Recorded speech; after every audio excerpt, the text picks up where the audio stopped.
This episode of Table Talks is made possible by our sponsors, including the Denclow team at Coldwell Banker Legacy Real Estate. Buying or selling a home in New Mexico? Jason and Bree Denclow of the Denclow team bring more than 30 years experience and a belief that real estate isn't just a transaction, it's personal. With unmatched dedication and real value, they will be with you every step of the way. Start today at homebuyingabq.com.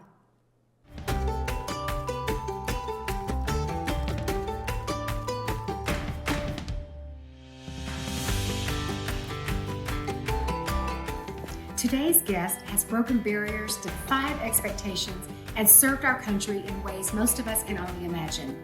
Araceli Saunders is wife, mom, a pilot, a leader, and a history maker. But her story isn't just about flying. It's about faith, resilience, and defying the odds. Get ready to be inspired.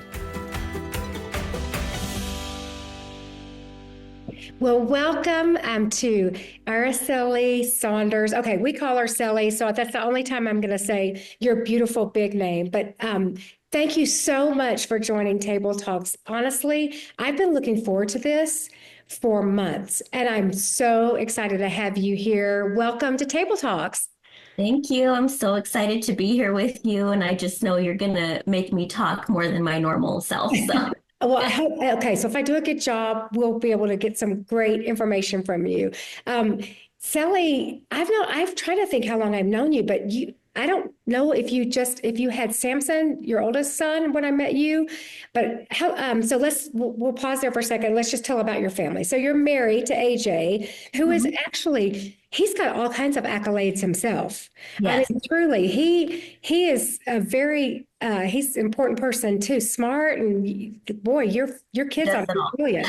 And you have children. So tell us a little bit about your personal life, your wife, a mom. Tell us about your family. So yeah, I'm a wife, been married for going on 13 years now. AJ is going to kill me. I always get the numbers wrong. And then I have 3 kids. My son is 12, and then I have an 8-year-old and a 6-year-old. And they're in all the activities, basketball, volleyball, dance, all that fun stuff. And then, we have a couple of businesses, and then I'm in the National Guard as well. Well, I've tried to think, we attend church together. That's how I know you, or I probably would have never known your story. But how long have you guys been going to Citizen Church? We started going when Samson was just a baby. There used to be like a Babies R Us on the other side of the freeway from Citizen Church. At that point, it was Copper Point. And we hadn't been going to a church at that time. And I thought, oh, well, let's just try it out. It's a big church, so I didn't think I would like it, but we'll just go since we didn't have any plans for Sunday. And then we went the first Sunday and we just loved it. It was such a welcoming environment. So that was about 12 years ago. Samson was a newborn at that time.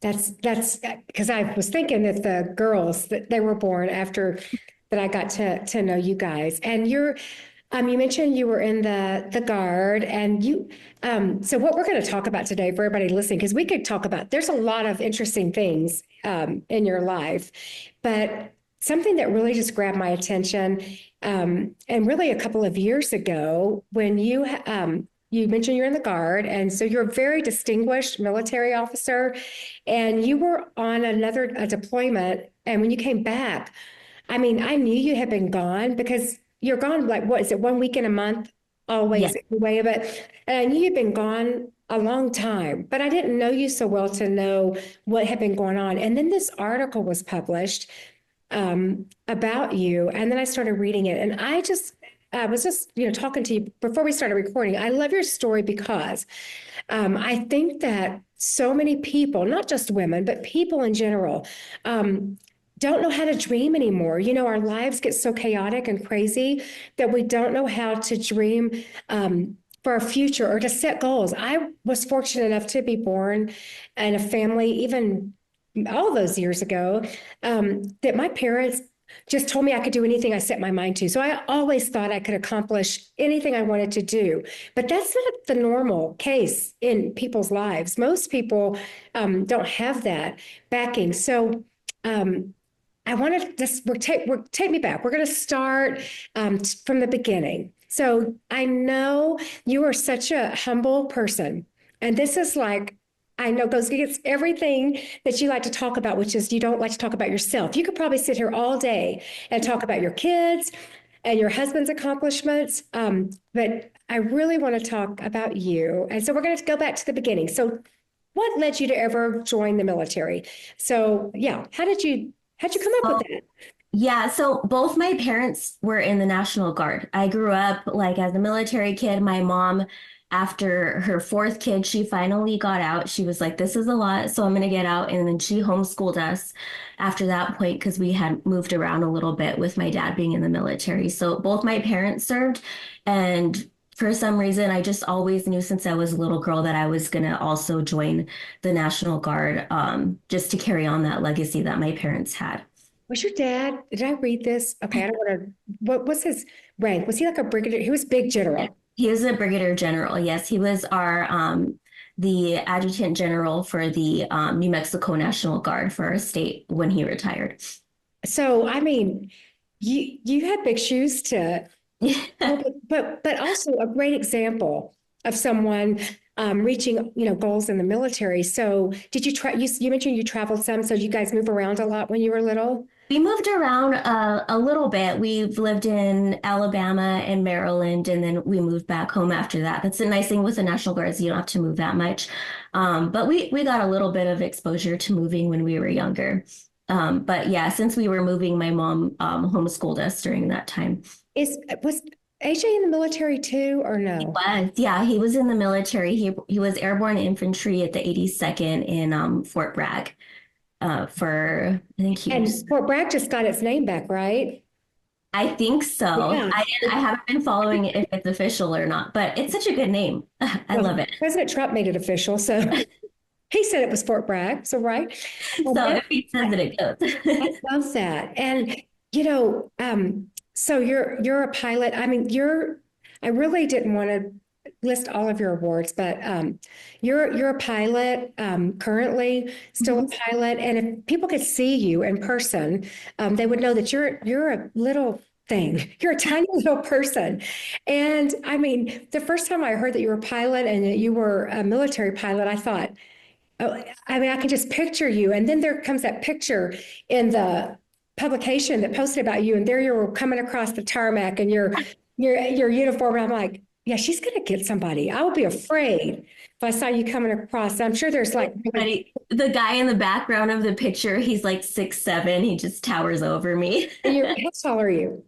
I'm 5'2", 5'2" and a quarter. Yeah. Well, I used to be 5'5", and now I'm 5'4.5" because you shrink when you get It older. does. It happens. Yeah.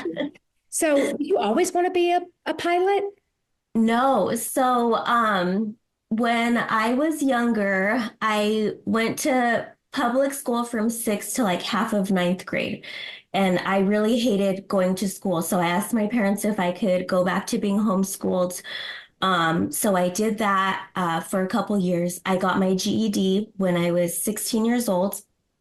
And I started going to a community college here locally in Los Lunas. And my dad was like, you need to do something. Like, you're not being productive with your life. You need to maybe apply to a school. And my dad, like you said earlier, my parents full on believed that I could do anything. And my dad at that time was like, you're going to be an engineer. But I can't do good math. Like, I'm not a math person. So I'm like, why would you want me to do that? So I was like, well, I definitely don't want to go to school to be an engineer.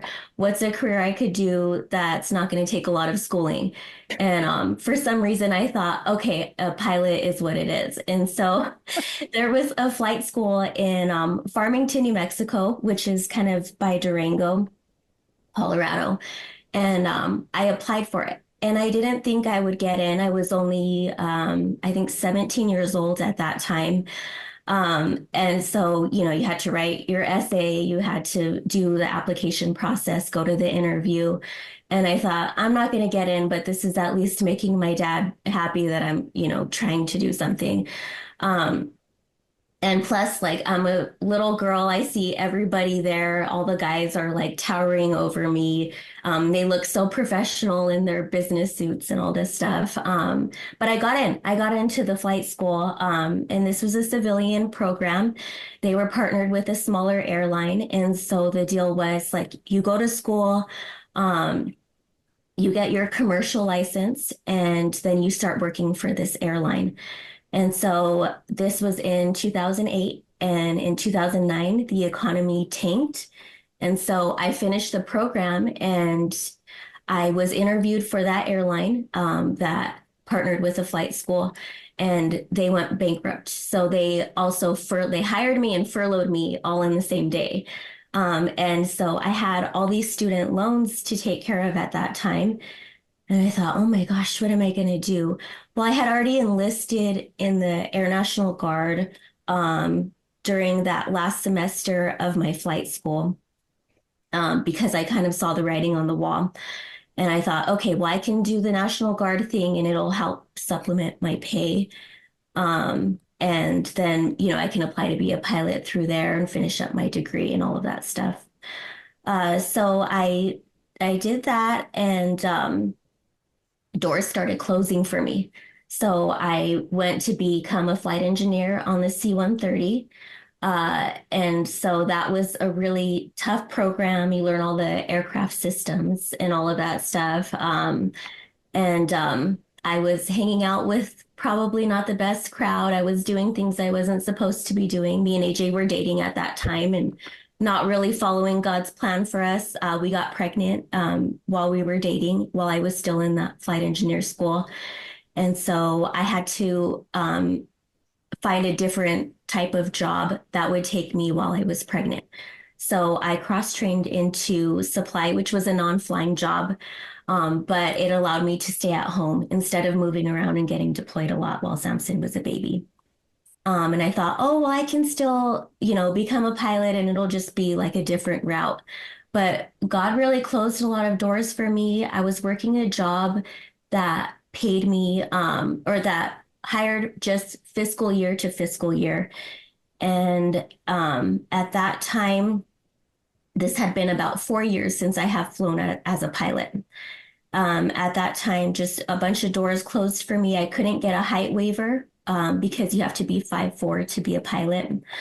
And so, they said, oh, well, you can never become a pilot in the military. You're too short. And the civilian jobs aren't hiring because the economy is not doing the best right now. And so I was working this job that wasn't stable and I had lost it. They didn't renew the contract for that next fiscal year. And I remember sitting in church. We had a prayer and worship night one night. And I was just bawling like, gosh, like, God help me. Like, we have a mortgage to pay. I have all, bills that are going to be stacking up. I literally don't have a job after this week and I have no prospects. And at that point, I had already given up the dream of becoming a pilot. Wow. It had been too long. Like, at this point, I had Samson and then I had Annalicia, my second daughter. I'm like, the doors were closed for that career for me, which was fine. I was fine with that. I just told God, like, I just want to do what you have planned for me. And I remember just bawling in the prayer and worship night, like, God help me. Like, I need to pay bills. Like, what am I supposed to do? I have no idea what to do. And then 2 days later, I got a call from this hiring working group that they were like, oh, this place, it's an air ambulance company. They fly medical evacuation here locally. They need a pilot to come and fly. It's a full-time job. You don't need a ton of experience, but they need someone like for safety purposes, and then they'll train you as you go. And so I thought, well, I wonder if they would take me. I might as well put my name in the hat. I don't have a job anyways. And I called this company and they were like, oh yeah, we're looking for someone. Can you start, in the next week or so? So I started flying from there. It was like God just like heard my prayer. He knew the desires of my heart. I wanted to fly, but I just thought God didn't want me to do that. He closed the door on it. But then all of a sudden this job opens up and I was able to find it was a civilian job, air ambulance, so flying people who were really sick to a higher level of care. How did, And so what year was that?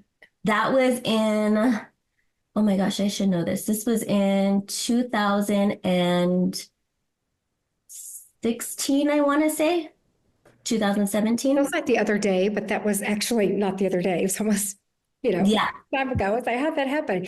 So this whole time were you still in the Guard? Yes, still in the Guard at this time. And then you had the job and then when did you actually start? Okay, so the whole height restriction for military was a big hurdle. And Yes. also you were the first of a lot of things. So, I mean, the pilot, the Hispanic, Uh-huh. and I know it's hard to brag on yourself, but tell us some of those barriers you had to break. Because so you got the job with the ambulance flying, but how did you merge that back with the Yeah. military? So years later, I had been flying for my civilian job, building up flight hours, and I also finished up my bachelor's degree, kind of running in parallel. The National Guard's cool like that because you can do kind of your civilian thing and your military thing. I commissioned in the Air National Guard, so I became an officer after I finished up my degree, and it was still in logistics, the logistics career field. And then in 2020, um, there was a commander who knew my story, and he was the commander of the operations group, which are the flyers in the Air National Guard.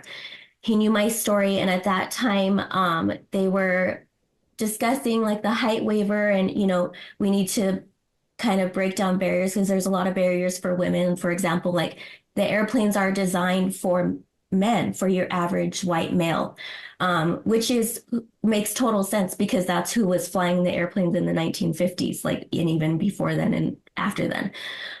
So when they were designing the airplanes, they weren't taking into consideration people who were tiny, like me. Like I'm 5'2" and I can't see over the dashboard. And so, and there's certain things like ejection seat aircraft I can't fly in because you have to weigh over, I think, 135 pounds. Like I'll never be able to weigh that much.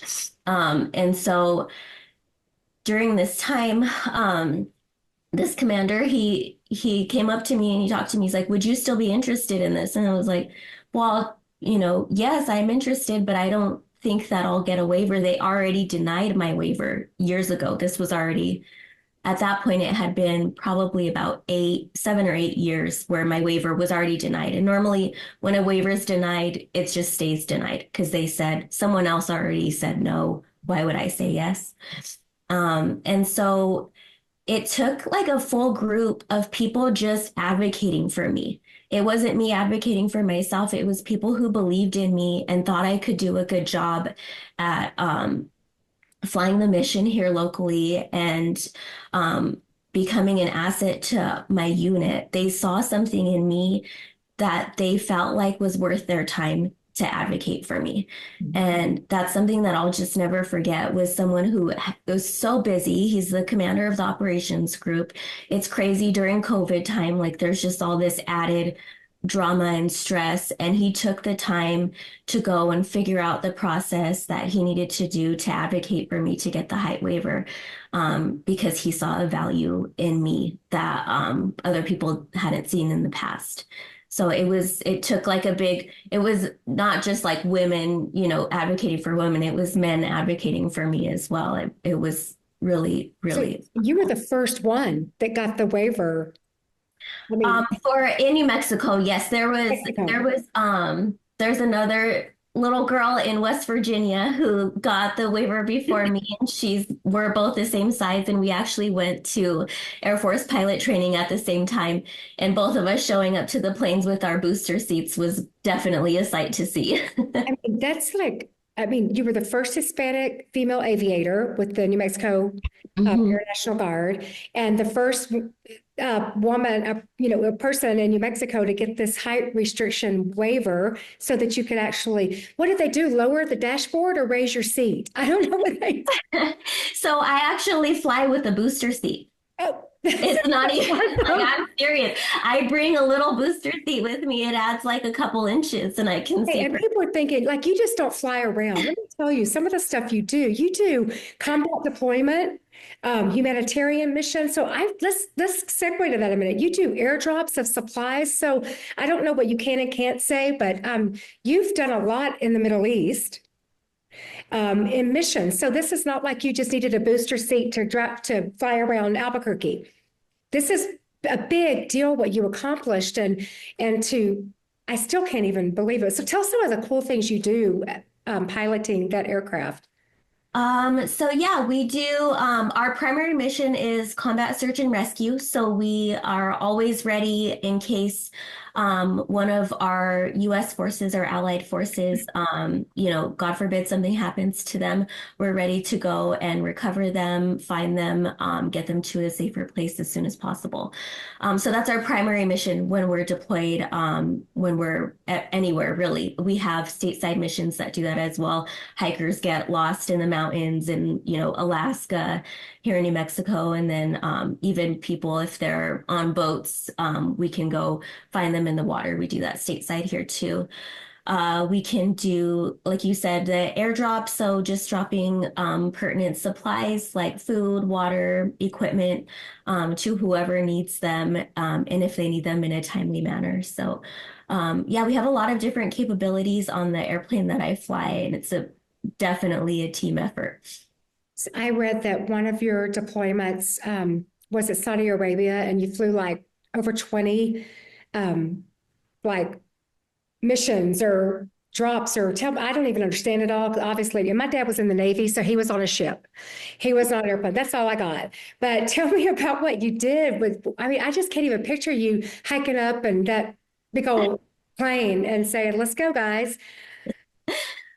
So yeah, we without getting into too much detail, we were able to support quite a few different people. One of the ones that was published online was that we did airdrops on the Gaza Strip, and we had the news along with us for that during the devastation that happened over there. We were able to drop food and supplies. Wherever you land on the political spectrum for that, it doesn't matter. We were able to send in stuff that they needed at that time. And so that was really a privilege to do that, to be able to support people in their time of need. And really that's such a great opportunity that we have in the military, is that we're not just there for like doom and gloom. We're there to help people in their time of need as That's well. really cool. What are those environments are tough. I mean, anytime I would imagine when you're deployed and it's, missions like that, that they're tough. And what do those moments teach you being in those tough environments? And you've been away from your family. What's the longest time you've been deployed away from your husband and kids? This, not too long. I think the longest stretch of time was maybe 4 months. So I haven't done like the long deployments like the Army does, or Compared to some people going a year or two or whatever. yes, I haven't done that. Anything over there, I know you can't say all that, but what is it like when you're away like that and I know you're mission focused for Yeah. sure. But what are those environments like? What did those moments teach you? I think the biggest thing, so a few things really. There's, absence really does make the heart grow fonder. Like it takes a lot of effort because communication might not always be the best. And I'm not a big talker. I don't like being on the phone. But in those moments, like I really need to go out of my way to communicate with AJ, my husband, while I'm gone. Because he needs that. He needs to know that I, still think of them, him and the kids when I'm gone. Another thing is that kids are resilient, and that really like they can overcome so much. Like they can deal without me for a period of time, and that asking for help is huge too, and being able to accept the help while I'm gone. And then during the periods that I'm gone, it's just, trying to stay busy, keeping my mind occupied and focused. Because if things are not going well at home and you know that, you still have an important mission to do safety is still key. Your mind needs to be in the game at all times.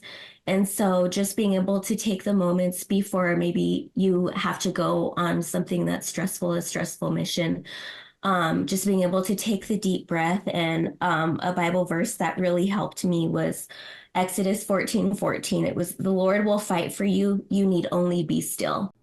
Thanks also to Salt and Light Eye Care, New Mexico's faith-based boutique practice offering expert vision care and aesthetics with purpose. Learn more at saltandlighteyecare.com.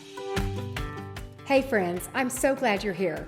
If you're enjoying this episode, please take a second to subscribe, leave a quick review, and share it with a friend. It's the best way for people to find the podcast and to be encouraged. Now, back to the conversation.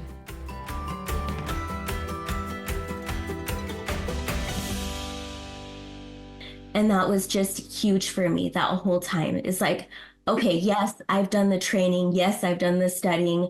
I know that, I've spent countless hours preparing for a time like this, but really it's in God's hands. And so at this point, I rely on my training, but more importantly, I rely on God to take care of me because the outcome is in his hands. Which leads me, I wanted to talk about that. You and AJ both are such strong Christians, and you are so faith-filled. Just from that time you saw our church across the highway from Babies R Us, but what God has done in your lives. And so I know you mentioned this already, so much of your accomplishments on what, God's leading and guiding, but how do you feel like your faith has played a role in all of this career? Because you're also, and you mentioned to me the other day, you just stopped, but you're still a commercial pilot. You can fly. I mean, you do all, you can, I cannot even believe all the things that you do. It's so crazy. But how do you feel like your faith has played a role in all of that? It's been, everything. If you look back on like all the moments of my life, like that led me through this career, God's been there through everything. And the times when I tend to try to do things on my own because I'm a strong, independent woman and, I can do it. But really, though, when a door closes and maybe it was God who closed the door for a reason because the timing wasn't right, I'm there trying to break through a window. I'm trying to, kick the door open, but really the timing's just not right. And so I think just, taking a step back and just being prayer filled. And literally on my phone, there have been moments where I just have to type over and over, use a little drawing keypad, wait on the Lord. And just the timing's not right now, but it will be in God's timing. And so I think just like waiting on the Lord for those moments whenever I feel like I'm not in control, but I want to be, being able to take a step back and just realize like God's had his hand in like every moment of my life, really. And there have been times where maybe I've like shut myself off from that because I wanted to do it on my own. And I look back on those moments and I'm like, wow, it was really obvious God was trying to do a work, but I kind of didn't allow it to happen because I wanted to do it on my own. And so I think just the biggest thing is just to be able to, take that step back and just see like, okay, God's doing a work in my life. And I really need to just take a deep breath and really like internalize like what God is doing in my life. That's amazing. And so leading into like defining moments, can you think of specific defining moments where you feel like your faith was really tested or strengthened? I mean, obviously not getting in certain, promotions or the timing, but just defining moments. Yeah. So I think just looking back on, especially that prayer and worship night was just so huge to me because that was really like me giving everything to God. Like, I don't know what you want me to do. I'm happy to step into whatever you want me to do, but you need to like guide my steps. And just immediately doors open. And there have been a few times like that where it's like, God, I don't know what you want for me to do in this moment of my life. I feel like I need to do something, but I don't know exactly what that is. And it's just crazy how God just creates a way and then it's like easy. Like it's not that the work gets easy, but that God just like creates this path for you. And it's like, oh, okay, this is what you wanted me to do. And, it's not like you're climbing out of a pit with no ladder. Like that's what it feels like whenever I'm like trying to do my own thing. It's like I need some help here. But really it's yeah, just God making the path easy. And whenever I notice things are getting really difficult or kind of dark, I'm thinking, okay, that's because I'm trying to do this myself and I'm not trusting on God or relying on God.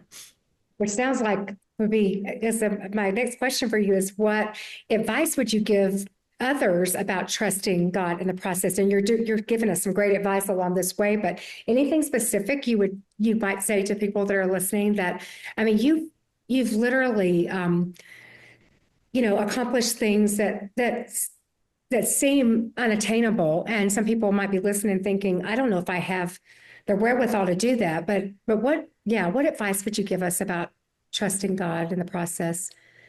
I think something so cool that Pastor Manny just talked about it this last weekend is God help me to see me how you see me. Like she said she prays like help me to see other people how you see them, but help me to see me how you see me. And like you said earlier, your parents believed in you growing up, so you gave you that confidence. My parents did the same thing. They instilled a lot of confidence in me. They told me I could do anything I set my mind to when I was growing up. And I think also my dad, he's a Hispanic man. He was in a position of leadership. They did a study that showed that a lot of minority groups won't even put themselves out there for positions if they feel like they don't deserve it. And in interviews, they won't talk about their strengths because they feel like it's bragging too much. And that's not just all minorities, like I'm sure a lot of other people do that too. But that was something that always stuck with me was, okay, I know that God gave me strengths. And so I need to be able to showcase them to glorify God. And it's not about bragging about all of your accomplishments, but it's really bragging on God. Like, this is what God did in my life. And so just being able, you might not want to talk about all of your accomplishments, but when you reframe it in a way of this is what God's done in my life, and these are the gifts that He's given me, and I know that I can add value to, XYZ organization, and just putting your name out there. The worst you're going to get told is no, and they're going to give you feedback along with that, which is so useful. I can't tell you how many interviews I've been in where the answer was no, but I gained a lot of valuable feedback. And so just being open to putting your name out there, knowing, yeah, I might not be the most competitive for this position, but I still want to know like how I rank and what can I do to make myself better for the next time that I put myself out there. That's amazing advice. I find myself in that same situation. Even something like this podcast, I speak often to those that are closest around me that I, you just have to put yourself out there. You have to be willing to ask, people to be a guest on the show, but just be putting yourself out there. And I think, we do that when we're young, right? When we're little kids a lot, we're not afraid to go up to a group and try to be friends or put ourselves in situations that are a little uncomfortable. Yeah. But as we age, we get older, we tend to think, I don't know if I want to feel what it feels like to be rejected or to get the no. But I also feel like what you're saying is so special that every no is not really a no. It might just not be the right time, but it's all a step getting us to the next place, right? It's Mhm. getting us to the next, to the dream that God has for us. I think that's so awesome. And, we talked a lot about, or a little about your children. And you have the most beautiful family. And I knew AJ better than I knew you for a long time because he was up at the church a lot. He worked at our church and he's still there a lot. But I mean, you have three children and you're in the Air National Guard and how do you balance all that? And you own businesses. Your family owns businesses. It's not like, all of that's hard. How do you Yeah, balance it all? Because you look like you do it so gracefully. I don't. It's not done gracefully. There's a lot of seasons where it just sucks, but you're doing it looking at like the long-term goal of, this is what I want for my family. legacy is very big for me and AJ, creating a legacy for our family. My parents have created a legacy that I would like to carry on with my kids. AJ's recreating a legacy for his family name. And I just think that's so huge. So looking at like the big goal of like, okay, I'm doing this to glorify God, to create a legacy for my family. And yeah, it just sucks sometimes, and sometimes it's more stressful than others. There are a lot of times where I couldn't do what I do without AJ really stepping up to the plate. I mean, when he was there working at the church, he had Melania under the desk. She was at staff meetings. I remember her being an infant coming to the staff meeting and in the back, and somebody was always bouncing and holding. Yeah, we had a lot of help from, friends and family, and it's still tough to balance everything.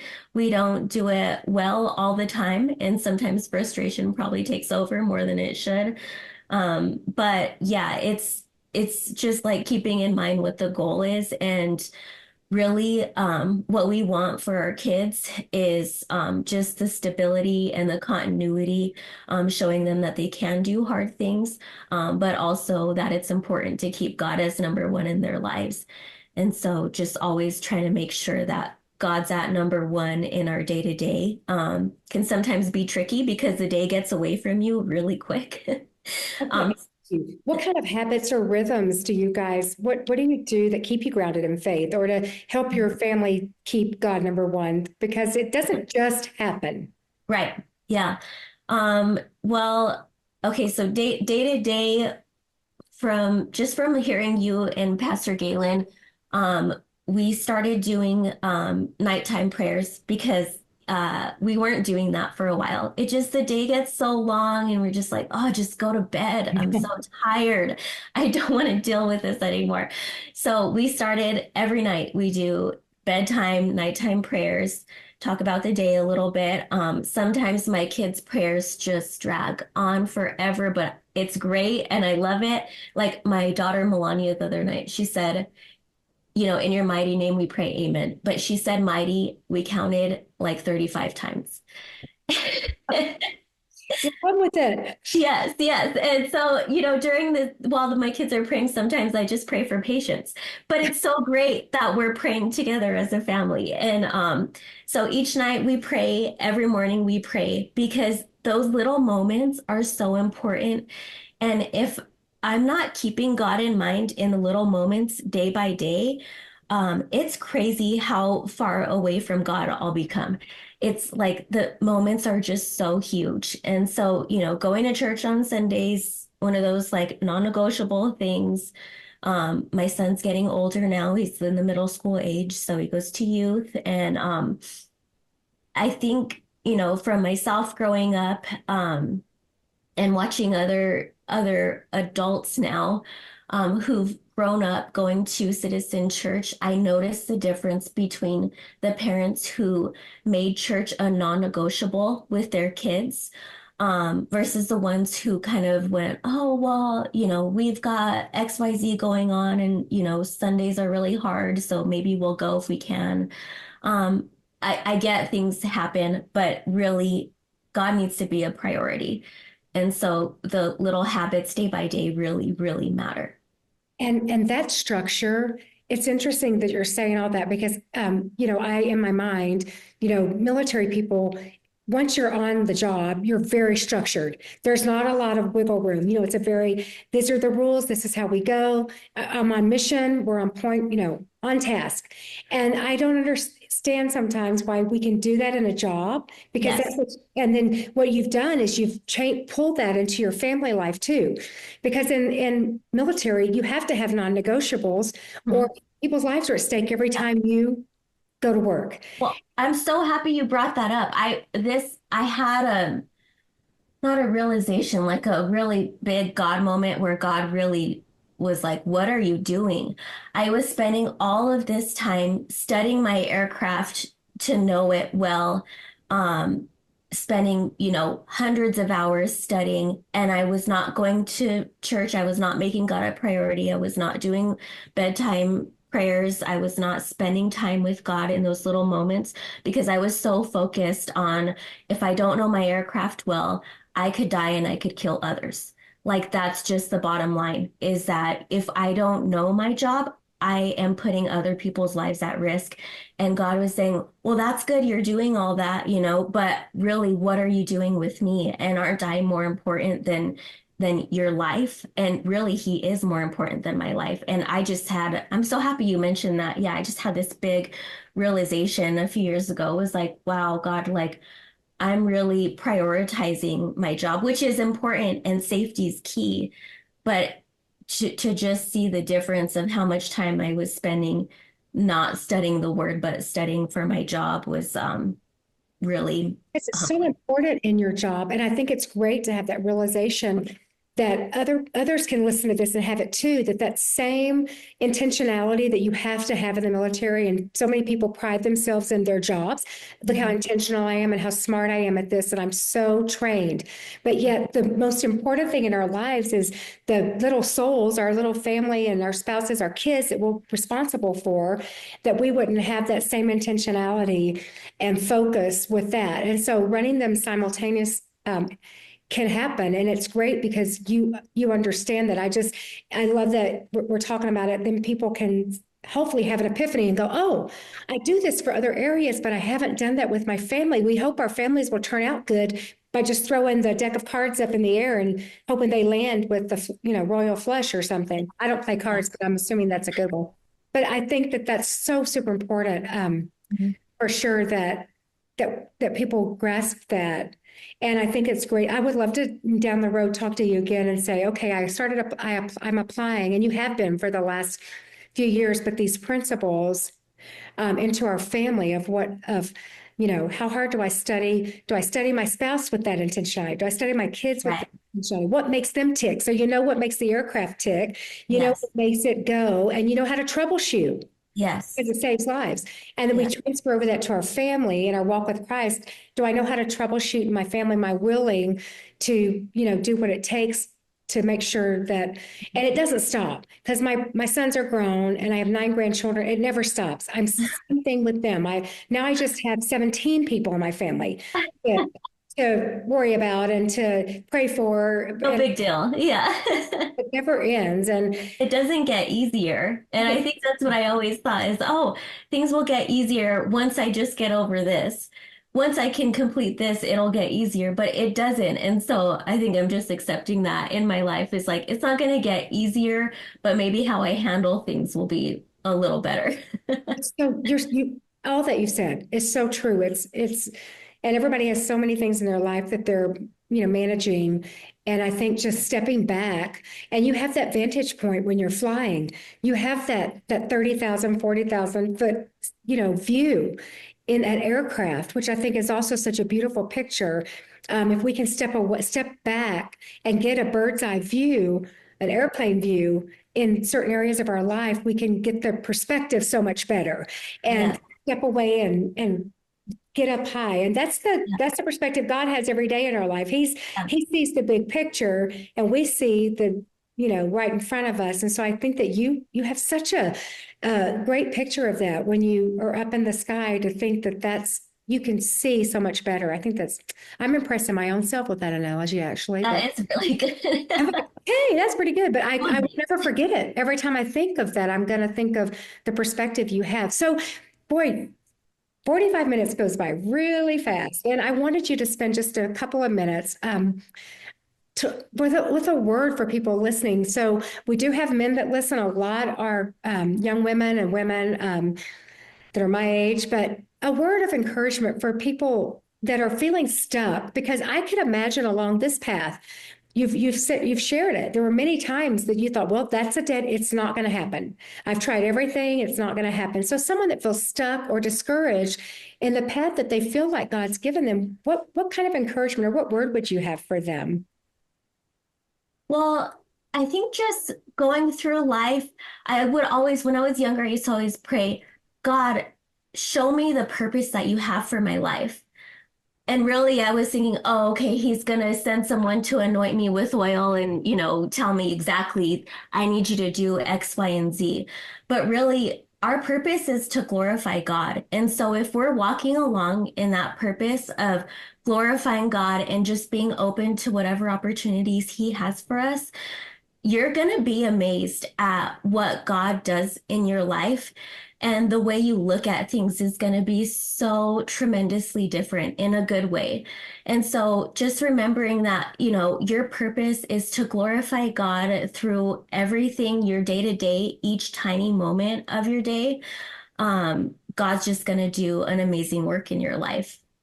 I love that. And that's such a powerful note to end on because I love it.